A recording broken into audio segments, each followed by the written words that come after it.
As an initiative of the Project Rise, the Dawoodi Bohras community here in Kuwait, we bring to you a very special episode today on mental health and well-being.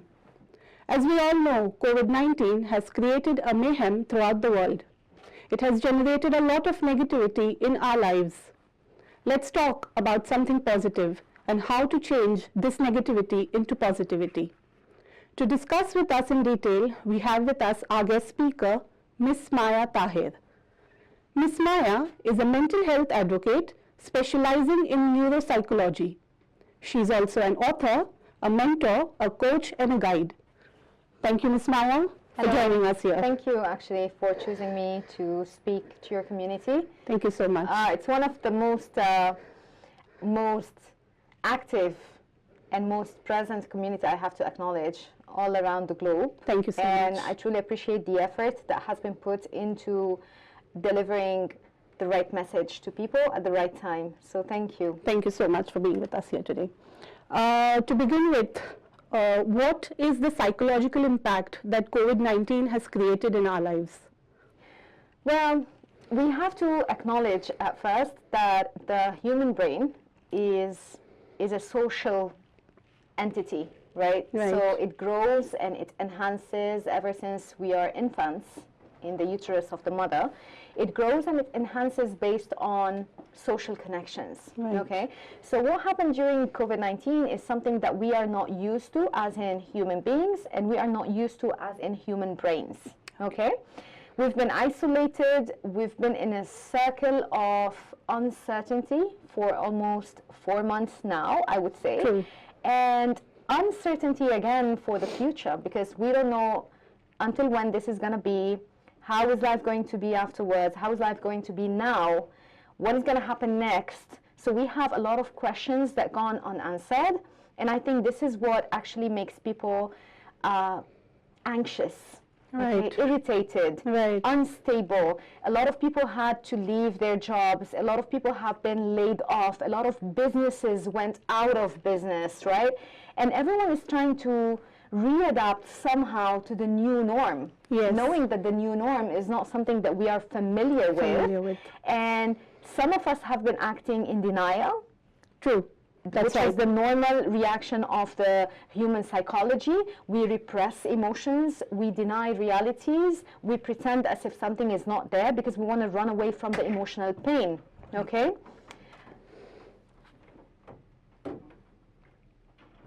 Okay, sorry. No problem. Okay, so moving on, what would your advice be to anyone who's suffering from anxiety and emotional instability because of the pandemic? See, we mentioned that people have been trying to cope so far, okay? And we have been trying hard to make the best out of the given situation. And I believe that everyone was trying in his or her own special way to come up with the best solution to make use of what is going on, okay?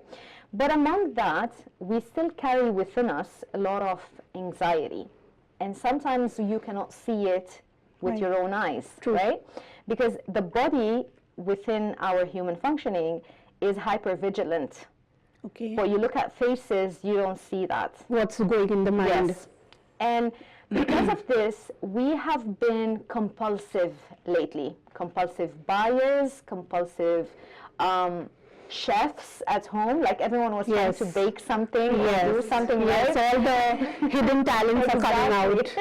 A lot of people have been, you know, reconnecting with habits that they had ever since they were children. So we've been acting weird, okay? And that is only because of anxiety, okay? So we have that in our biology, but you wouldn't be able to see it. Even when people tell you, I'm okay, everything is fine, but deep down within, we have a very high trigger that has been anchored, you know, and that trigger makes us react out of our unconsciousness, and the mind, which is the consciousness, the present awareness, let's say, the present decisive mind, is not there almost a lot of the time that we are having, okay? So unconsciously, we're just being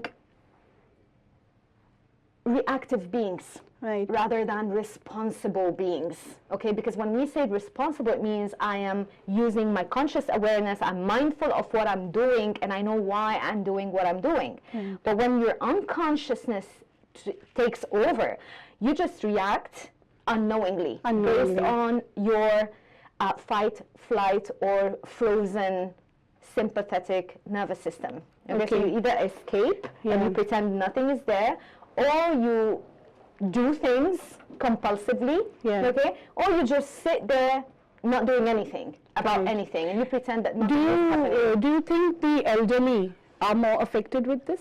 I believe to a certain extent. Why when we say the elderly are affected? Because, you know, when you are not having a job, let's say, when you're not involved in the community, when you don't interact much with people, your unconsciousness takes over big time. And when the unconsciousness takes over big time, especially after the age of 35, okay?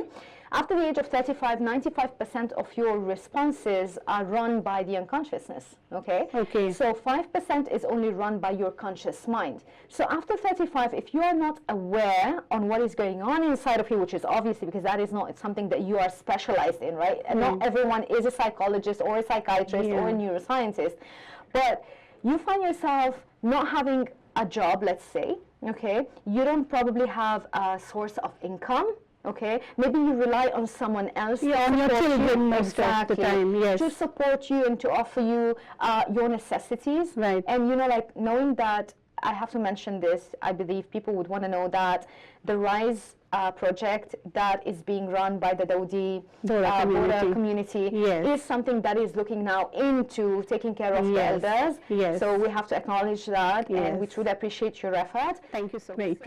Thank you so much, Maya, for sharing all these wonderful insights. It was a pleasure talking to you. This is a special Thanksgiving from the Dawoodi Bohras community, Kuwait, and from the Project Sunrise. Thank you very much.